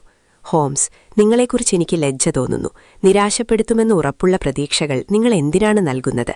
ഞാൻ അത്ര ലോലഹൃദയനൊന്നുമല്ല. എങ്കിലും ഇതിനെ ക്രൂരതയെന്നേ ഞാൻ വിളിക്കൂ. ജെയിംസ് മക്കാർത്തിയെ കുറ്റവിമുക്തനാക്കാനുള്ള വഴി ഞാൻ കാണുന്നുണ്ടെന്നെനിക്ക് തോന്നുന്നു, ഹോംസ് പറഞ്ഞു. ജയിലിൽ അവനെ സന്ദർശിക്കാനുള്ള അനുമതിപത്രം നിങ്ങളുടെ കൈവശമുണ്ടോ? അതെ, പക്ഷേ അത് നമുക്ക് രണ്ടുപേർക്കും വേണ്ടി മാത്രമാണ്. എങ്കിൽ പുറത്തു പോകാനുള്ള എന്റെ തീരുമാനം ഞാൻ മാറ്റാം. നമുക്കിപ്പോഴും ഹെർഫോർഡിലേക്കുള്ള ട്രെയിൻ പിടിച്ച് ഇന്ന് രാത്രി തന്നെ അദ്ദേഹത്തെ കാണാൻ സമയമുണ്ടോ? ധാരാളം സമയമുണ്ട്. എങ്കിൽ നമുക്കങ്ങനെ ചെയ്യാം. വാട്സൺ, നിങ്ങൾക്കിത് വളരെ വിരസമായി തോന്നുമെന്നെനിക്ക് പേടിയുണ്ട്. പക്ഷെ ഞാൻ 2 മണിക്കൂറിനുള്ളിൽ തിരിച്ചെത്തും. ഞാൻ അവരോടൊപ്പം സ്റ്റേഷൻ വരെ നടന്നു. പിന്നെ ആ ചെറിയ പട്ടണത്തിലെ തെരുവുകളിലൂടെ വെറുതെ നടന്നു. ഒടുവിൽ ഹോട്ടലിൽ തിരിച്ചെത്തി സോഫയിൽ കിടന്ന് മഞ്ഞച്ചട്ടയുള്ളൊരു നോവൽ വായിക്കാൻ ശ്രമിച്ചു. പക്ഷേ ഞങ്ങൾ അന്വേഷിക്കുന്ന വലിയ രഹസ്യവുമായി താരതമ്യം ചെയ്യുമ്പോൾ ആ കഥയിലെ ചെറിയ സംഭവങ്ങൾ എനിക്ക് താൽപ്പര്യമില്ലാത്തതായി തോന്നി. എന്റെ ശ്രദ്ധ കഥയിൽ നിന്നു മാറി യഥാർത്ഥ സംഭവങ്ങളിലേക്ക് പോയിക്കൊണ്ടിരുന്നു. ഒടുവിൽ ഞാൻ ആ പുസ്തകം വലിച്ചെറിഞ്ഞു. അന്നത്തെ സംഭവങ്ങളെക്കുറിച്ച് ആലോചിക്കാൻ തുടങ്ങി. ആ പാവം യുവാവ് പറയുന്നത് സത്യമാണെങ്കിൽ അച്ഛനെ പിരിഞ്ഞതിനും നിലവിളി കേട്ട് തിരിച്ചോടി വന്നതിനുമിടയിലുള്ള ആ ചെറിയ സമയത്തിനുള്ളിൽ എന്താണ് സംഭവിച്ചത്? അത് ഭയാനകമായ എന്തോ ഒന്നായിരിക്കണം. അതെന്തായിരിക്കും? മുറിവുകളുടെ സ്വഭാവം നോക്കിയാൽ ഒരു ഡോക്ടർ എന്ന നിലയിൽ എനിക്ക് എന്തെങ്കിലും മനസ്സിലാക്കാൻ കഴിയുമോ? ഞാൻ മണിയടിച്ച് അതിരത്തെ പത്രം വരുത്തി. അതിൽ മരണത്തെക്കുറിച്ചുള്ള അന്വേഷണ റിപ്പോർട്ടുണ്ടായിരുന്നു. തലയുടെ പിൻഭാഗത്ത് ഇടതുവശത്തായി ഒരു വലിയ ആയുധം കൊണ്ട് അടിയേറ്റുവെന്ന് അതിൽ പറഞ്ഞിരുന്നു. ഞാൻ എന്റെ തലയിൽ ആ ഭാഗം തൊട്ടുപോക്കി. ആ അടി പിന്നിൽ നിന്നാണ് കിട്ടിയതെന്ന് വ്യക്തം. ഇത് കുറ്റാരോപിതനായ മകന് അനുകൂലമായൊരു കാര്യമാണ്. കാരണം അവർ വഴക്കിടുമ്പോൾ മുഖാമുഖം നിൽക്കുകയായിരുന്നു. എങ്കിലും അച്ഛൻ തിരിഞ്ഞു നിന്നപ്പോൾ അടിച്ചതാകാനും സാധ്യതയുണ്ട്. എങ്കിലും ഇത് ഹോംസിന്റെ ശ്രദ്ധയിൽപ്പെടുത്തണം. പിന്നെ മരിക്കുന്നതിനു മുൻപ് എലി എന്ന് പറഞ്ഞതെന്തിനായിരിക്കും? അത് വെറും വിഭ്രാന്തിയായിരിക്കില്ല. പെട്ടെന്ന് അടിയേറ്റ് മരിക്കുന്ന ഒരാൾക്ക് അങ്ങനെ തോന്നാറില്ല. ഒരു പക്ഷേ തനിക്ക് എന്ത് സംഭവിച്ചുവെന്ന് വിശദീകരിക്കാൻ ശ്രമിച്ചതാകാം. പക്ഷേ അതെന്തായിരിക്കും? ഞാൻ ഒരുപാട് ചിന്തിച്ചു. പിന്നെ മകൻ കണ്ട ആ ചാരനിറത്തിലുള്ള തുണി, അത് സത്യമാണെങ്കിൽ കൊലയാളി തന്റെ കോട്ട് അവിടെ ഇട്ടിട്ടുണ്ടാകണം. മകൻ അച്ഛന്റെ അടുത്ത് മുട്ടുകുത്തി നിൽക്കുമ്പോൾ കൊലയാളി തിരികെ വന്ന് അതെടുത്തു കൊണ്ടുപോയിരിക്കണം. ഇതെല്ലാം വലിയൊരു രഹസ്യമായി എനിക്ക് തോന്നി. ലെസ്ട്രീഡിന്റെ സംശയത്തിൽ അത്ഭുതമില്ല. എങ്കിലും ഷെർലോക്ക് ഹോംസിന്റെ ബുദ്ധിയിൽ എനിക്ക് വലിയ വിശ്വാസമുണ്ട്. ഓരോ പുതിയ കാര്യങ്ങളും മകൻ നിരപരാധിയാണെന്ന് തെളിയിക്കുന്നതായി എനിക്ക് തോന്നി. ഷെർലോക്ക് ഹോംസ് തിരിച്ചെത്തിയപ്പോൾ വൈകിയിരുന്നു. അദ്ദേഹം ഒറ്റയ്ക്കായിരുന്നു വന്നത്. കാരണം ലെസ്ട്രീഡ് പട്ടണത്തിലെ മറ്റൊരു സ്ഥലത്താണ് താമസിക്കുന്നത്. മഴ പെയ്യാൻ സാധ്യത കുറവാണ്. ഇരുന്നുകൊണ്ട് അദ്ദേഹം പറഞ്ഞു, നമുക്ക് ആ സ്ഥലം പരിശോധിക്കുന്നതുവരെ മഴ പെയ്യാതിരിക്കുന്നത് നല്ലതാണ്. നല്ല ഉന്മേഷത്തോടെ വേണം അത്തരം കാര്യങ്ങൾ ചെയ്യാൻ. അതുകൊണ്ടാണ് യാത്ര കഴിഞ്ഞു വന്ന ഉടനെ ഞാൻ അങ്ങോട്ട് പോകാതിരുന്നത്. ഞാൻ മകനെ കണ്ടു. അവനിൽ നിന്നെന്തെങ്കിലും അറിഞ്ഞോ? ഒന്നുമില്ല. അവനൊന്നും പറയാനില്ലേ? ഒന്നുമില്ല. അവൻ ആരെയെങ്കിലും രക്ഷിക്കാൻ ശ്രമിക്കുകയാണോ എന്നെനിക്ക് സംശയമുണ്ടായിരുന്നു. പക്ഷേ ഇപ്പോൾ എനിക്കുറപ്പാണ്, മറ്റുള്ളവരെ പോലെ അവനും ഒന്നും അറിയില്ല. അവൻ അത്ര ബുദ്ധിയുള്ളവനല്ല, എങ്കിലും നല്ല സ്വഭാവമുള്ളവനാണെന്ന് തോന്നുന്നു. മിസ് ടേർണറെ പോലെ ഇത്രയും സുന്ദരിയായ ഒരു പെൺകുട്ടിയെ വിവാഹം കഴിക്കാൻ അവന് താൽപ്പര്യമില്ല എന്നതെനിക്ക് വിശ്വസിക്കാൻ കഴിയുന്നില്ല, ഞാൻ പറഞ്ഞു. അവിടെയാണ് ഒരു സങ്കടകരമായ കഥയുള്ളത്. ഈ യുവാവ് അവളെ ഒരുപാട് സ്നേഹിക്കുന്നുണ്ട്. പക്ഷേ 2 വർഷം മുൻപ് അവൻ വെറുമൊരു പയ്യനായിരുന്നപ്പോൾ ഒരു അബദ്ധം കാണിച്ചു. ബ്രിസ്റ്റോളിലെ ഒരു ബാർമെയ്ഡിനെ അവൻ രഹസ്യമായി വിവാഹം കഴിച്ചു. ആർക്കും ഇതറിയില്ല. അതുകൊണ്ടാണ് അച്ഛൻ നിർബന്ധിച്ചിട്ടും അവന് മിസ് ടെർണറെ വിവാഹം കഴിക്കാൻ കഴിയാതിരുന്നത്. തന്റെ അച്ഛൻ ഇതറിഞ്ഞാൽ തന്നെ വീട്ടിൽ നിന്ന് പുറത്താക്കുമെന്ന് അവനറിയാമായിരുന്നു. കഴിഞ്ഞ 3 ദിവസം അവൻ ബ്രിസ്റ്റോളിൽ ആ ഭാര്യയുടെ കൂടെയായിരുന്നു. എന്നാൽ ഇപ്പോൾ ആ സ്ത്രീക്ക് വേറെ ഭർത്താവുണ്ടെന്നറിഞ്ഞതോടെ അവൻ ആ ബന്ധത്തിൽ നിന്ന് മോചിതനായി. ആ വാർത്ത അവന് വലിയ ആശ്വാസമായിട്ടുണ്ട്. പക്ഷേ അവൻ നിരപരാധിയാണെങ്കിൽ പിന്നെ ആരാണിത് ചെയ്തത്? അതാണ് നമ്മൾ കണ്ടെത്തേണ്ടത്. 2 കാര്യങ്ങൾ ശ്രദ്ധിക്കണം. 1, മരിച്ചയാൾക്ക് ആരോടോ അവിടെ കൂടിക്കാഴ്ചയുണ്ടായിരുന്നു. അത് മകനല്ല. 2, മകൻ വന്ന കാര്യം അറിയുന്നതിനു മുൻപേ അദ്ദേഹം കുയി എന്ന് വിളിച്ചിരുന്നു. ഇവയാണ് ഈ കേസിലെ പ്രധാന കാര്യങ്ങൾ. ഇനി നമുക്ക് മറ്റു കാര്യങ്ങൾ നാളത്തേക്ക് മാറ്റിവെക്കാം. ഹോംസ് പറഞ്ഞതുപോലെ മഴ പെയ്തില്ല. പിറ്റേന്ന് രാവിലെ 9 മണിക്ക് ലെസ്ട്രേഡ് വണ്ടിയുമായി വന്നു. ഞങ്ങൾ ഹദർലി ഫാമിലേക്കും ബോസ്കോം കുളത്തിലേക്കും തിരിച്ചു. ഇന്ന് രാവിലെ ഒരു പ്രധാന വാർത്തയുണ്ട്, ലെസ്ട്രേഡ് പറഞ്ഞു. മിസ്റ്റർ ടർണർക്ക് കഠിനമായ അസുഖമാണെന്നും അദ്ദേഹം മരിക്കാൻ സാധ്യതയുണ്ടെന്നും കേൾക്കുന്നു. അദ്ദേഹത്തിന് പ്രായം കുറയായല്ലേ? ഹോംസ് ചോദിച്ചു. ഏകദേശം 60 വയസ്സ്. വിദേശത്തെ ജീവിതം അദ്ദേഹത്തിന്റെ ആരോഗ്യം നശിപ്പിച്ചു. ഈ സംഭവങ്ങൾ അദ്ദേഹത്തെ വല്ലാതെ തളർത്തിയിട്ടുണ്ട്. അദ്ദേഹം മക്കാർത്തിയുടെ പഴയ സുഹൃത്തായിരുന്നു. മക്കാർത്തിക്ക് ഈ ഫാം വാടകയില്ലാതെ നൽകിയത് അദ്ദേഹമാണ്. അത് രസകരമാണല്ലോ, ഹോംസ് പറഞ്ഞു. അതെ, അദ്ദേഹം ഒരുപാട് രീതിയിൽ മക്കാർത്തിയെ സഹായിച്ചിട്ടുണ്ട്. എന്നിട്ടും സ്വന്തമായി ഒന്നുമില്ലാത്ത മക്കാർത്തി ടർണറുടെ മകളെ തന്റെ മകനെക്കൊണ്ട് വിവാഹം കഴിപ്പിക്കുമെന്ന് ഇത്ര ഉറപ്പിച്ചു പറയുന്നത് വിചിത്രമല്ലേ? ടർണർക്കിതിൽ താൽപ്പര്യമില്ലായിരുന്നു എന്ന് നമുക്കറിയാം. ഇതിൽ നിന്ന് നിങ്ങൾക്ക് എന്തെങ്കിലും തോന്നുന്നുണ്ടോ? ഞാൻ വെറും നിഗമനങ്ങൾക്ക് പിന്നാലെ പോകാറില്ല, ലെസ്ട്രേഡ് പരിഹാസത്തോടെ പറഞ്ഞു. എനിക്ക് വസ്തുതകൾ കൈകാര്യം ചെയ്യാൻ തന്നെ പ്രയാസമാണ്. നിങ്ങൾ പറഞ്ഞത് ശരിയാണ്, ഹോംസ് ശാന്തമായി പറഞ്ഞു. വസ്തുതകൾ കൈകാര്യം ചെയ്യാൻ നിങ്ങൾക്ക് ശരിക്കും പ്രയാസമാണ്. എന്തായാലും ഒരു കാര്യം എനിക്കുറപ്പാണ്, ലെസ്ട്രേഡ് ദേഷ്യത്തോടെ പറഞ്ഞു. മകൻ തന്നെയാണ് അച്ഛനെ കൊന്നത്. ബാക്കിയുള്ളതെല്ലാം വെറും തോന്നലുകൾ മാത്രമാണ്. തോന്നലുകൾ മൂടൽമഞ്ഞിനേക്കാൾ തെളിച്ചമുള്ളതാണ്, ഹോംസ് ചിരിച്ചുകൊണ്ട് പറഞ്ഞു. ഇടതുവശത്ത് കാണുന്നത് ഹദർലി ഫാം അല്ലേ എന്നെനിക്ക് സംശയമുണ്ട്. അതെ, അതുതന്നെ. അതൊരു വലിയ സൗകര്യങ്ങളുള്ള കെട്ടിടമായിരുന്നു. 2 നിലകളുള്ള ആ വീടിന്റെ മേൽക്കൂര സ്ലേറ്റ് പാളികൾ പാകിയതായിരുന്നു. ചാരനിറത്തിലുള്ള ചുവരുകളിൽ മഞ്ഞ നിറത്തിലുള്ള പായലുകൾ പറ്റിപ്പിടിച്ചിരുന്നു. ജനലുകളിലെ കർട്ടനുകൾ താഴ്ത്തിയിട്ടിരുന്നു. അടുപ്പുകളിൽ നിന്ന് പുക ഉയരുന്നുണ്ടായിരുന്നില്ല. ആ വീട് കണ്ടാൽ അവിടെ വലിയൊരു ദുരന്തം നടന്നതിന്റെ ഭാരം ഇന്നും നിലനിൽക്കുന്നതുപോലെ തോന്നുമായിരുന്നു. ഞങ്ങൾ വാതിലിൽ മുട്ടി. ഹോംസിന്റെ ആവശ്യപ്രകാരം അവിടുത്തെ വേലക്കാരി മരിച്ച ഉടമസ്ഥൻ ധരിച്ചിരുന്ന ബൂട്ടുകളും മകന്റെ ഒരു ജോഡി ബൂട്ടുകളും കാണിച്ചു തന്നു. എന്നാൽ മകൻ അന്നു ധരിച്ചിരുന്ന ബൂട്ടുകളായിരുന്നില്ല അത്. ഹോംസ് അവ 7-8 വ്യത്യസ്ത ഭാഗങ്ങളിൽ നിന്ന് വളരെ ശ്രദ്ധയോടെ അളന്നു. അതിനുശേഷം മുറ്റത്തേക്ക് പോകാൻ അദ്ദേഹം ആവശ്യപ്പെട്ടു. അവിടെ നിന്ന് ഞങ്ങൾ ബോസ്കോംബ് കുളത്തിലേക്കുള്ള വളഞ്ഞു പുളഞ്ഞ വഴിയിലൂടെ നടന്നു. ഒരു തെളിവ് കിട്ടിക്കഴിഞ്ഞാൽ ഷേർലക് ഹോംസ് ആകെ മാറും. ബേക്കർ സ്ട്രീറ്റിലെ ശാന്തനായ ചിന്തകനെ മാത്രം അറിയുന്നവർക്ക് അദ്ദേഹത്തെ തിരിച്ചറിയാൻ കഴിയില്ല. അദ്ദേഹത്തിന്റെ മുഖം ചുവന്നു തുടുത്തു. പുരികങ്ങൾ വലിഞ്ഞു മുറുകി 2 കറുത്ത വരകൾ പോലെയായി. അവയ്ക്കിടയിലൂടെ കണ്ണുകൾ തിളങ്ങി. അദ്ദേഹം കുനിഞ്ഞു നടന്നു. തോളുകൾ താഴ്ത്തി ചുണ്ടുകൾ മുറുക്കിപ്പിടിച്ചു. നീണ്ട കഴുത്തിലെ ഞരമ്പുകൾ വലിഞ്ഞു മുറുകിയിരുന്നു.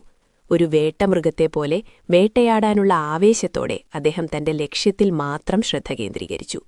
ആരെങ്കിലും എന്തെങ്കിലും ചോദിച്ചാൽ അദ്ദേഹം ശ്രദ്ധിക്കില്ല. അല്ലെങ്കിൽ ദേഷ്യത്തോടെ ഒരു മുരൾച്ചയോടെ മറുപടി പറയും. ഞങ്ങൾ പുൽമേടുകളിലൂടെയും കാട്ടിലൂടെയും ബോസ്കോംബ് കുളത്തിനടുത്തേക്ക് വേഗത്തിൽ നടന്നു. അവിടെ നിലം നനഞ്ഞതായിരുന്നു. വഴിയിലും പുല്ലുകൾക്കിടയിലും ധാരാളം കാൽപ്പാടുകളുണ്ടായിരുന്നു. ചിലപ്പോൾ ഹോംസ് വേഗത്തിൽ നടക്കും, ചിലപ്പോൾ പെട്ടെന്ന് നിൽക്കും. ഒരിക്കൽ അദ്ദേഹം പുൽമേട്ടിലേക്ക് അല്പം മാറി നടന്നു. ലെസ്ട്രേഡും ഞാനും അദ്ദേഹത്തിന് പിന്നാലെ നടന്നു. ലെസ്ട്രേഡ് ഹോംസിനെ പുച്ഛത്തോടെ നോക്കിയപ്പോൾ ഞാൻ അദ്ദേഹത്തിന്റെ ഓരോ നീക്കവും വലിയ താൽപ്പര്യത്തോടെ ശ്രദ്ധിച്ചു. ഹോംസിന്റെ ഓരോ പ്രവൃത്തിക്കും കൃത്യമായൊരു ലക്ഷ്യമുണ്ടാകുമെന്ന് എനിക്കുറപ്പായിരുന്നു. ബോസ്കോംബ് കുളം ഏകദേശം 50 വാര വീതിയുള്ള ഒരു ചെറിയ ജലാശയമാണ്.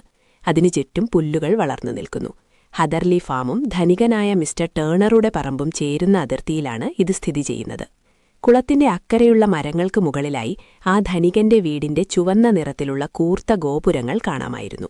ഹദർലി ഭാഗത്ത് മരങ്ങൾ ഇടതൂർന്നു വളർന്നു നിൽക്കുന്നു. മരങ്ങൾക്കും കുളത്തിലെ പുല്ലുകൾക്കുമിടയിൽ 20 അടി വീതിയുള്ള നനഞ്ഞ പുൽമേടുണ്ട്. മൃതദേഹം കിടന്നിരുന്ന കൃത്യമായ സ്ഥലം ലെസ്ട്രേഡ് ഞങ്ങൾക്ക് കാണിച്ചു തന്നു. നിലം നനഞ്ഞതായതുകൊണ്ട് മൃതദേഹം വീണ അടയാളം എനിക്ക് വ്യക്തമായി കാണാമായിരുന്നു. എന്നാൽ ഹോംസ് അവിടെ മറ്റു പല കാര്യങ്ങളും ശ്രദ്ധിക്കുന്നുണ്ടായിരുന്നു. ഒരു വേട്ടനായയെപ്പോലെ അദ്ദേഹം അവിടെയെല്ലാം ഓടി നടന്ന് പരിശോധിച്ചു. എന്നിട്ട് ലെസ്ട്രേഡിന് നേരെ തിരിഞ്ഞു.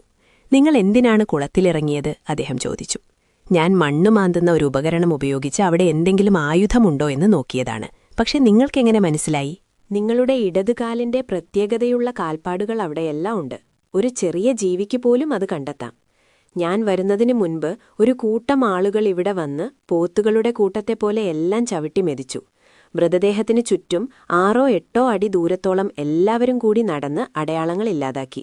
പക്ഷേ ഇവിടെ ഒരേ ആളിന്റെ 3 വ്യത്യസ്ത കാൽപ്പാടുകളുണ്ട്. ഹോംസ് തന്റെ വാട്ടർപ്രൂഫ് കോട്ട് നിലത്ത് വിരിച്ച് അതിൽ കിടന്ന് ലെൻസ് ഉപയോഗിച്ച് പരിശോധിച്ചു. അദ്ദേഹം തന്നോട് തന്നെ സംസാരിക്കുന്നുണ്ടായിരുന്നു. ഇത് മകൻ മക്കാർത്തിയുടെ കാൽപ്പാടുകളാണ്. 2 തവണ അദ്ദേഹം നടന്നു, 1 തവണ വേഗത്തിൽ ഓടി. ഉപ്പൂറ്റി പതിയാതെ മുൻഭാഗം മാത്രം ആഴത്തിൽ പതിഞ്ഞിരുന്നു. അച്ഛനെ നിലത്ത് കണ്ടപ്പോൾ അദ്ദേഹം ഓടി വന്നതാണ് എന്ന് ഇതിൽ നിന്ന് മനസ്സിലാക്കാം. ഇത് അച്ഛന്റെ കാൽപ്പാടുകളാണ്. ഇവിടെ തോക്കിന്റെ പിൻഭാഗം അമർന്ന അടയാളമുണ്ട്. പിന്നെ ഇതാ നോക്കൂ, ഒരാൾ കാൽവിരലുകളിൽ ഊന്നി നടന്നിരിക്കുന്നു. ചതുരാകൃതിയിലുള്ള വിചിത്രമായ ബൂട്ടുകൾ. അയാൾ വരികയും പോവുകയും ചെയ്തിട്ടുണ്ട്. അയാൾ എവിടെ നിന്നാണ് വന്നത്? ഹോംസ് ഒരു വലിയ ബീച്ച് മരത്തിനടുത്തേക്ക് പോയി. അവിടെ നിലത്ത് കിടന്ന് ഇലകൾക്കും കമ്പുകൾക്കുമിടയിൽ പരിശോധിച്ചു. കുറച്ചു പൊടി ഒരു കവറിലാക്കി എടുത്തു. മരത്തിന്റെ തൊലിയും പരിശോധിച്ചു. അവിടെ കിടന്ന മുനയുള്ള ഒരു കല്ലും അദ്ദേഹം എടുത്തു. അതിനുശേഷം അദ്ദേഹം റോഡിലേക്ക് നടന്നു. ഇതൊരു രസകരമായ കേസാണ്. ഹോംസ് തന്റെ പഴയ സ്വഭാവത്തിലേക്ക് മടങ്ങിക്കൊണ്ട് പറഞ്ഞു. വലതുവശത്തുള്ള ആ ചാരനിറത്തിലുള്ള വീട് കാവൽക്കാരൻ്റേതാകണം. എനിക്കവിടെ പോയി മൊറാനോട് സംസാരിക്കണം, ഒരു കത്തും എഴുതണം. അത് കഴിഞ്ഞാൽ നമുക്ക് ഉച്ചഭക്ഷണത്തിന് പോകാം. നിങ്ങൾ ടാക്സിയിലേക്ക് നടന്നോളൂ, ഞാൻ ഇപ്പോൾ വരാം. 10 മിനിറ്റിന് ശേഷം ഞങ്ങൾ ടാക്സിയിൽ റോസ് എന്ന സ്ഥലത്തേക്ക് തിരിച്ചു. ഹോംസ് ആ കല്ല് കയ്യിൽ തന്നെ വെച്ചിരുന്നു. ലെസ്ട്രേഡ്, ഇതൊന്നു നോക്കൂ, ഇതുകൊണ്ടാണ് കൊലപാതകം നടന്നത്. ഇതിൽ അടയാളങ്ങളൊന്നുമില്ലല്ലോ? അടയാളങ്ങളില്ല. പക്ഷേ പുല്ലിനു മുകളിൽ ഇത് കിടക്കാൻ തുടങ്ങിയിട്ട് കുറച്ച് ദിവസമേ ആയുള്ളൂ. ഇത് എവിടെ നിന്നാണ് എടുത്തതെന്ന് അവിടെ അടയാളങ്ങളൊന്നുമില്ല. മുറിവുകൾ ഈ കല്ലുവായി യോജിക്കുന്നുണ്ട്. വേറെ ആയുധങ്ങളൊന്നുമില്ല. ആരാണ് കൊലയാളി? അതൊരു ഉയരമുള്ള മനുഷ്യനാണ്. അയാൾ ഇടതുകൈ ഉപയോഗിക്കുന്ന ആളാണ്. വലതുകാലിന് മുടന്തുണ്ട്. കട്ടിയുള്ള ബൂട്ടും ചാരനിറത്തിലുള്ള കോട്ടും ധരിക്കുന്നു. ഇന്ത്യൻ സിഗരറ്റുകൾ വലിക്കുന്നു, സിഗരറ്റ് ഹോൾഡർ ഉപയോഗിക്കുന്നു. കയ്യിൽ മൂർച്ചയില്ലാത്തൊരു ചെറിയ കത്തിയുമുണ്ട്. ഇത്രയും കാര്യങ്ങൾ അയാളെ കണ്ടെത്താൻ സഹായിക്കും. ലെസ്ട്രേഡ് ചിരിച്ചു. എനിക്കിതൊന്നും വിശ്വസിക്കാൻ കഴിയില്ല. ബുദ്ധിമാന്മാരായ ബ്രിട്ടീഷ് ജൂറിയെ നമുക്ക് ബോധ്യപ്പെടുത്തണം. നമുക്ക് നോക്കാം, ഹോംസ് ശാന്തനായി പറഞ്ഞു. നിങ്ങൾ നിങ്ങളുടെ വഴിക്ക് നീങ്ങൂ, ഞാൻ എന്റെ വഴിക്ക് നീങ്ങും. ഞാൻ വൈകുന്നേരം ലണ്ടനിലേക്ക് മടങ്ങും. കേസ് തീർക്കാതെ പോവുകയാണോ? ഇല്ല, കേസ് തീർന്നു കഴിഞ്ഞു. എന്നിട്ട് ആരാണ് കുറ്റവാളി? ഞാൻ ഇപ്പോൾ പറഞ്ഞ ആൾ തന്നെ. അത് ആരാണെന്ന് എങ്ങനെ കണ്ടെത്തും? അതത്ര ബുദ്ധിമുട്ടുള്ള കാര്യമല്ല. ഇവിടെ അധികം ആളുകൾ താമസിക്കുന്നില്ലല്ലോ. ലെസ്ട്രേഡ് തോളുകൾ കുലുക്കി. എനിക്കൊരു പ്രായോഗിക ബുദ്ധിയുള്ള ആളാണ്. മുടന്തുള്ള ഒരാളെ തിരക്കി നടക്കാൻ എനിക്ക് കഴിയില്ല. സ്കോട്ട്ലൻഡ് യാർഡിൽ ഞാനൊരു പരിഹാസപാത്രമാകും. ശരി, ഞാൻ നിങ്ങൾക്കൊരു അവസരം നൽകി. ഇതാ നിങ്ങളുടെ താമസസ്ഥലം എത്തി. ഞാൻ പോകുന്നതിനു മുൻപ് നിങ്ങൾക്കൊരു കത്തയക്കാം. ഞങ്ങൾ ഹോട്ടലിലേക്ക് മടങ്ങി. ഹോംസ് വേദന നിറഞ്ഞ ഭാവത്തോടെ എന്തോ ആലോചിച്ചുകൊണ്ടിരിക്കുകയായിരുന്നു. ഭക്ഷണം കഴിഞ്ഞപ്പോൾ അദ്ദേഹം എന്നോട് പറഞ്ഞു, വാട്സൺ, എനിക്ക് നിന്നോട് ചില കാര്യങ്ങൾ പറയാനുണ്ട്. എനിക്ക് എന്ത് ചെയ്യണമെന്നറിയില്ല. നിങ്ങളുടെ ഉപദേശം വേണം. ഒരു സിഗരറ്റ് കത്തിക്കൂ. ഞാൻ കാര്യങ്ങൾ വിശദമായി പറയാം. തീർച്ചയായും പറയൂ, ഞാൻ പറഞ്ഞു. ശരി, ഈ കേസിനെക്കുറിച്ച് ആലോചിക്കുമ്പോൾ 2 കാര്യങ്ങളാണ് നമ്മുടെ ശ്രദ്ധയിൽപ്പെട്ടത്. ഒന്ന്, മക്കാർത്തി തന്റെ മകനെ കാണുന്നതിന് മുൻപ് കൂയി എന്ന് വിളിച്ചത്. 2, മരിക്കാൻ നേരത്ത് അദ്ദേഹം റാറ്റ് എന്നു പറഞ്ഞത്. അദ്ദേഹം പല വാക്കുകൾ പിറുപിറുത്തെങ്കിലും മകന്റെ ചെവിയിൽ ഈ ഒരു വാക്ക് മാത്രമേ വ്യക്തമായി കേട്ടുള്ളൂ. ഈ 2 കാര്യങ്ങളിൽ നിന്നാണ് നമ്മൾ അന്വേഷണം തുടങ്ങേണ്ടത്. ആ പയ്യൻ പറയുന്നത് പൂർണ്ണമായും സത്യമാണെന്ന് നമുക്ക് തൽക്കാലം കരുതാം. എന്താണ് ഈ കൂയി എന്ന വിളി കൊണ്ടുദ്ദേശിക്കുന്നത്? അത് മകനെ വിളിച്ചതല്ല എന്നുറപ്പാണ്. മകൻ ബ്രിസ്റ്റോളിലാണെന്നാണ് അദ്ദേഹം കരുതിയിരുന്നത്. മകൻ അവിടെ എത്തിയത് വെറും യാദൃച്ഛികമാണ്. താൻ കാണാൻ പോകുന്ന ആളെ വിളിക്കാനാണ് അദ്ദേഹം ആ ശബ്ദമുണ്ടാക്കിയത്. കൂയി എന്നത് ഓസ്ട്രേലിയക്കാർ പരസ്പരം വിളിക്കാൻ ഉപയോഗിക്കുന്ന ഒരു പ്രത്യേക ശബ്ദമാണ്. അതുകൊണ്ട് മക്കാർത്തി കുളത്തിനടുത്ത് വെച്ച് കാണാൻ പ്രതീക്ഷിച്ചിരുന്ന ആൾ ഓസ്ട്രേലിയയിൽ താമസിച്ചിരുന്ന ഒരാളാണെന്ന് നമുക്കുറപ്പിക്കാം. അപ്പോൾ ആ റാറ്റ് എന്ന വാക്കോ? ഷെർലക് ഹോംസ് തന്റെ പോക്കറ്റിൽ നിന്ന് മടക്കി വെച്ചിരുന്ന ഒരു പേപ്പർ എടുത്ത് മേശപ്പുറത്ത് നിവർത്തിവെച്ചു. ഇത് വിക്ടോറിയ എന്ന സ്ഥലത്തിന്റെ മാപ്പാണ്, അദ്ദേഹം പറഞ്ഞു. ഇതിനായി ഞാൻ ഇന്നലെ രാത്രി ബ്രിസ്റ്റോളിലേക്ക് സന്ദേശം അയച്ചിരുന്നു. അദ്ദേഹം മാപ്പിലെ ഒരു ഭാഗം കൈകൊണ്ട് മറച്ചുപിടിച്ചു. നിങ്ങളിപ്പോൾ എന്താണ് വായിക്കുന്നത്? റാറ്റ്, ഞാൻ വായിച്ചു. ഇപ്പോഴോ? അദ്ദേഹം കൈമാറ്റി. ബാലാറാറ്റ്. അതുതന്നെ. ആ മനുഷ്യൻ പറഞ്ഞ വാക്ക് അതായിരുന്നു. മകൻ അതിന്റെ അവസാനത്തെ 2 ഭാഗങ്ങൾ മാത്രമേ കേട്ടുള്ളൂ. തന്നെ കൊന്നതിന്റെ പേര് പറയാനാണ് അദ്ദേഹം ശ്രമിച്ചത്. ബാലാറാറ്റിൽ നിന്നുള്ള ഇന്നയാൾ എന്ന് അദ്ദേഹം പറയാൻ ശ്രമിച്ചു. ഇത് അത്ഭുതകരമായിരിക്കുന്നു, ഞാൻ പറഞ്ഞു. ഇത് വളരെ വ്യക്തമാണ്. ഇപ്പോൾ നമുക്ക് പ്രതിയെക്കുറിച്ച് ചില സൂചനകൾ കിട്ടി. അയാൾക്ക് ചാരനിറത്തിലുള്ള ഒരു മേലങ്കി ഉണ്ടായിരുന്നു എന്നത് 3ാമത്തെ കാര്യമാണ്. ബാലാറാട്ടിൽ നിന്നുള്ള ചാരനിറത്തിലുള്ള മേലങ്കി ധരിച്ച ഒരു ഓസ്ട്രേലിയക്കാരൻ എന്നാണ് ഇപ്പോൾ നമുക്ക് കിട്ടിയിരിക്കുന്ന വിവരം. തീർച്ചയായും അയാൾക്ക് ആ പ്രദേശത്തെക്കുറിച്ച് നല്ല അറിവുണ്ടാകണം. കാരണം ആ കുളത്തിനടുത്തേക്ക് വരാൻ കൃത്യമായ വഴികളുണ്ട്. അപരിചിതർക്ക് അവിടെ എളുപ്പത്തിലെത്താൻ കഴിയില്ല. അതെ, ഇന്ന് നമ്മൾ അവിടെ പോയപ്പോൾ എനിക്ക് ചില ചെറിയ തെളിവുകൾ കൂടി കിട്ടി. അത് ഞാൻ ഇൻസ്പെക്ടർ ലെസ്ട്രാഡിനോട് പറഞ്ഞിട്ടുണ്ട്. നിങ്ങൾക്ക് എങ്ങനെയാണ് ആ വിവരങ്ങൾ കിട്ടിയത്? ചെറിയ കാര്യങ്ങൾ ശ്രദ്ധിക്കുന്നതാണ് എന്റെ രീതി. അയാളുടെ നടത്തത്തിന്റെ നീളത്തിൽ നിന്ന് ഉയരം ഏകദേശം മനസ്സിലാക്കാം. ഷൂസിന്റെ അടയാളത്തിൽ നിന്ന് അത് ഏത് തരം ഷൂസാണെന്നും അറിയാം. അതെ, അത് പ്രത്യേകതയുള്ള ഷൂസായിരുന്നു. അയാൾക്ക് മുടന്തുണ്ടെന്നെങ്ങനെ മനസ്സിലായി? അയാളുടെ വലതു കാലിന്റെ അടയാളം ഇടതു കാലിനേക്കാൾ തെളിച്ചം കുറഞ്ഞതായിരുന്നു. വലതു കാലിൽ അയാൾ കുറഞ്ഞ ഭാരമേ കൊടുത്തിരുന്നുള്ളൂ. അതിനർത്ഥം അയാൾക്ക് മുടന്തുണ്ടെന്നാണ്. അയാൾ ഇടതുകൈ ശീലമുള്ള ആളാണെന്നെങ്ങനെ അറിഞ്ഞു? മരിച്ച ആളുടെ മുറിവ് പരിശോധിച്ചപ്പോൾ അത് തലയുടെ ഇടതുഭാഗത്തായിരുന്നു. എന്നാൽ അടിച്ചത് പിന്നിൽ നിന്നുമാണ്. ഇടതുകൈ കൊണ്ടടിക്കുന്ന ഒരാൾക്ക് മാത്രമേ അങ്ങനെ ചെയ്യാൻ കഴിയൂ. അച്ഛനും മകനും സംസാരിക്കുമ്പോൾ അയാൾ ആ മരത്തിൻ പിന്നിൽ നിൽക്കുന്നുണ്ടായിരുന്നു. അയാൾ അവിടെ ഇരുന്ന് പുകവലിക്കുകയും ചെയ്തു. അവിടെ നിന്ന് എനിക്കൊരു ചുരുട്ടിന്റെ ചാരം കിട്ടി. അത് ഇന്ത്യൻ ചുരുട്ടാണെന്ന് എനിക്ക് മനസ്സിലായി. വിവിധ തരം പുകയിലയുടെ ചാരത്തെക്കുറിച്ച് ഞാൻ പഠിച്ചിട്ടുണ്ട്. അവിടെ നിന്ന് എനിക്ക് ആ ചുരുട്ടിന്റെ കഷ്ണവും കിട്ടി. അത് റോട്ടർഡാമിൽ ഉണ്ടാക്കുന്ന തരം ഇന്ത്യൻ ചുരുട്ടായിരുന്നു. അപ്പോൾ ആ ചുരുട്ടുവെക്കുന്ന ഹോൾഡറോ? അതിന്റെ അറ്റം അയാൾ കടിച്ചിരുന്നില്ല. അതുകൊണ്ട് അയാൾ ഒരു ഹോൾഡർ ഉപയോഗിച്ചിരുന്നു എന്ന് മനസ്സിലായി. അതിന്റെ അറ്റം മുറിച്ചത് മൂർച്ചയില്ലാത്തൊരു പേനാക്കത്തി കൊണ്ടായിരുന്നു. ഹോംസ്, ഞാൻ പറഞ്ഞു, നിങ്ങൾ അയാളെ കുടുക്കാനുള്ള വല നെയ്തു കഴിഞ്ഞു.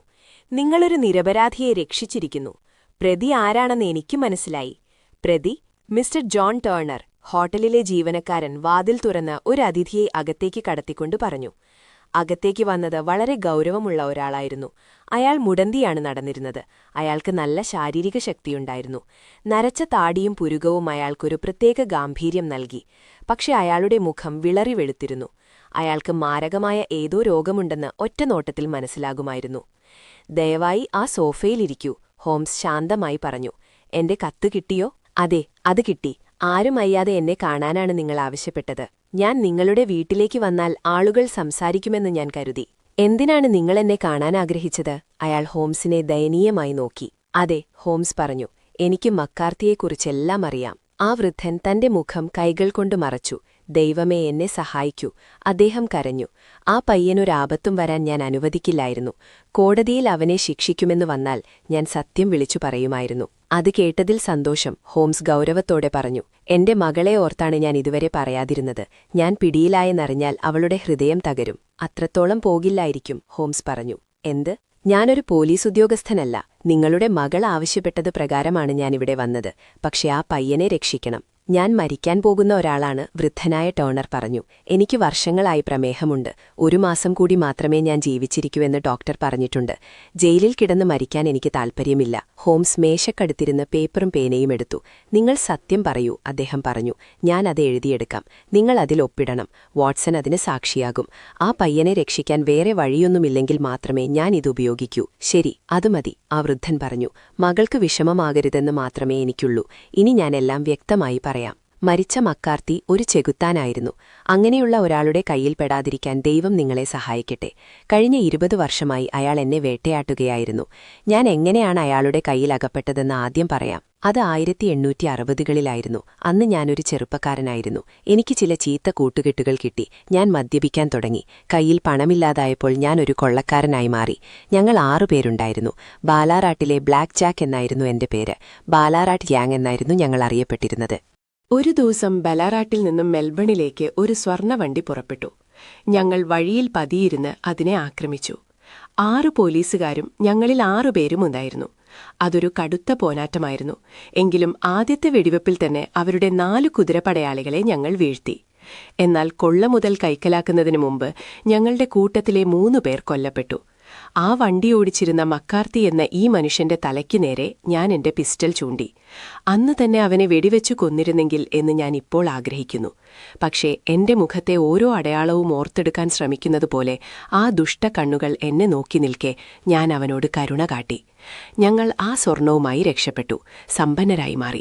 ആരുടെയും സംശയത്തിനിട നൽകാതെ ഇംഗ്ലണ്ടിലേക്ക് കടന്നു. അവിടെ വെച്ച് ഞാൻ എന്റെ പഴയ കൂട്ടാളികളിൽ നിന്ന് വേർപിരിഞ്ഞ് മാന്യവും ശാന്തവുമായൊരു ജീവിതം നയിക്കാൻ തീരുമാനിച്ചു. അക്കാലത്ത് വിൽപ്പനയ്ക്കുണ്ടായിരുന്ന ഈ എസ്റ്റേറ്റ് ഞാൻ വാങ്ങി. ഞാൻ സമ്പാദിച്ച രീതിയിലുണ്ടായ തെറ്റുകൾക്ക് പരിഹാരമായി എന്റെ പണം കൊണ്ട് കുറച്ച് നല്ല കാര്യങ്ങൾ ചെയ്യാൻ ഞാൻ ശ്രമിച്ചു. ഞാൻ വിവാഹിതനായി. എന്റെ ഭാര്യ ചെറുപ്പത്തിൽ തന്നെ മരിച്ചുവെങ്കിലും അവൾ എനിക്ക് പ്രിയപ്പെട്ട ആലീസിനെ നൽകി. അവളൊരു കുഞ്ഞായിരുന്നപ്പോൾ പോലും അവളുടെ ആ ചെറിയ കൈകൾ മറ്റൊന്നിനും കഴിയാത്ത വിധം എന്നെ ശരിയായ പാതയിലൂടെ നയിച്ചു. ചുരുക്കത്തിൽ ഞാൻ എന്റെ ജീവിതം മാറ്റിമറിച്ചു. ഭൂതകാലത്തിന് പരിഹാരം ചെയ്യാൻ പരമാവധി ശ്രമിച്ചു.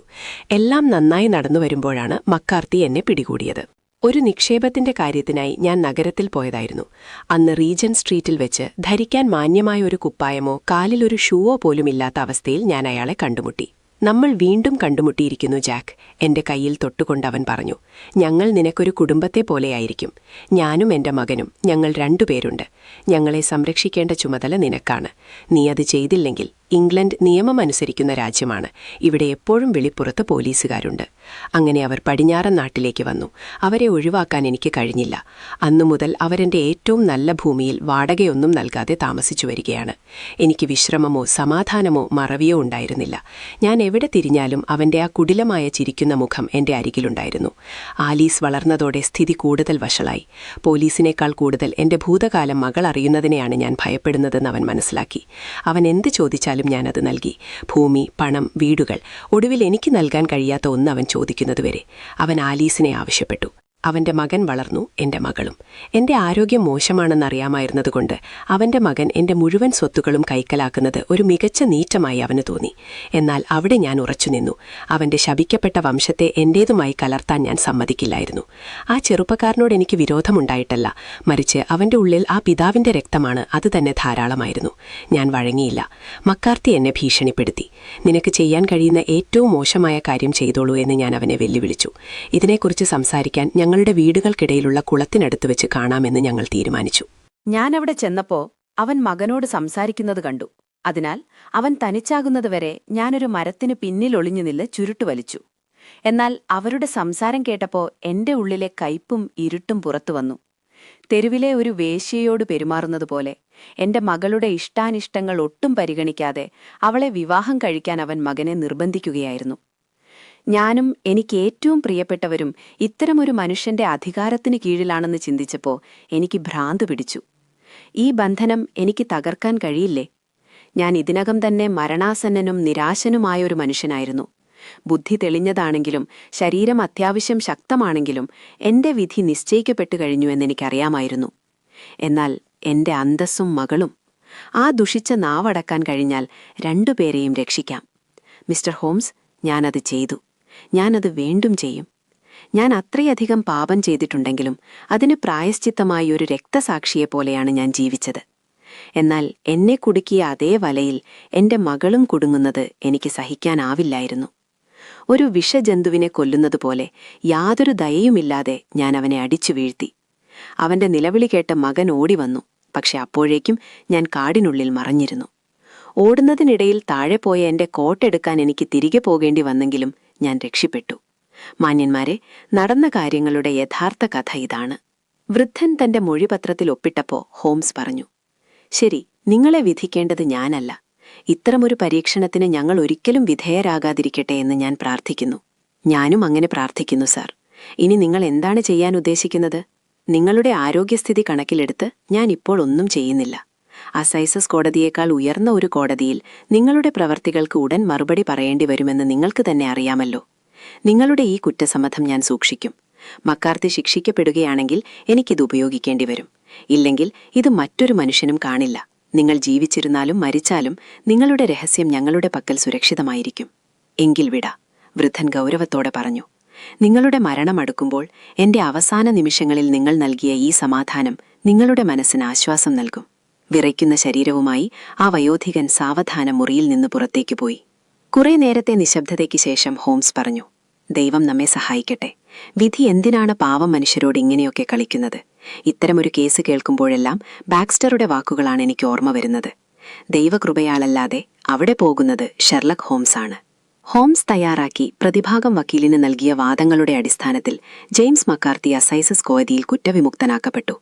ഞങ്ങളുടെ കൂടിക്കാഴ്ചയ്ക്ക് ശേഷം 7 മാസം കൂടി വൃദ്ധനായ ടർണർ ജീവിച്ചു. ഇപ്പോൾ അദ്ദേഹം മരിച്ചു. തങ്ങളുടെ ഭൂതകാലത്തിന്മേൽ നിഴൽ വീഴ്ത്തിയ ആ കറുത്ത മേഘത്തെക്കുറിച്ചൊന്നും അറിയാതെ മകനും മകളും സന്തോഷത്തോടെ ഒരുമിച്ച് ജീവിക്കാനുള്ള എല്ലാ സാധ്യതകളും ഇപ്പോൾ തെളിഞ്ഞുവരുന്നു. ഈ കഥ നിങ്ങൾക്ക് ഇഷ്ടപ്പെട്ടുവെന്ന് കരുതുന്നു. ഈ കഥയെക്കുറിച്ചുള്ള നിങ്ങളുടെ അഭിപ്രായങ്ങൾ ഞങ്ങളെ അറിയിക്കുക. ഉടനെ തന്നെ മറ്റൊരു പുതിയ കഥയുമായി ഞങ്ങൾ വീണ്ടും വരും.